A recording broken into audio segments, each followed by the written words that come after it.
প্রবাসীরাই আসলে সত্যিকারের হিরো। ওনারা যদি এই উদ্যোগটা না নিতেন তাহলে আজকে আপনারাও আসতেন না, আমরাও আসতাম না। এই বিশ্বনাথের উপজেলার যে এই প্রতিবন্ধী ভাই বোনরা রয়েছেন তাদের মানসিক বিকাশ ঘটানোর লক্ষ্যে কাজ করে যাচ্ছে এবং সুযোগ্য এখন শিক্ষক মন্ডলী রয়েছেন যাদের আজকে আমাদের অভিভাবক সমাবেশে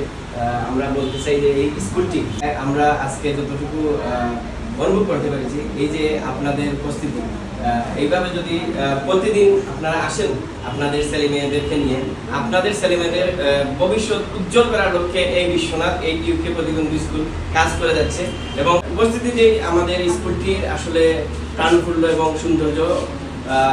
তাই আমরা বলতে চাই যে আপনারা যদি প্রতিদিন আসেন আমাদের স্কুলটিতে তাহলে আপনাদের ছেলে মেয়েদের মানসিক বিকাশ হবে এবং এরা আমি একটু আগে আমাদের শ্রদ্ধেয় চাচা বলেছেন যে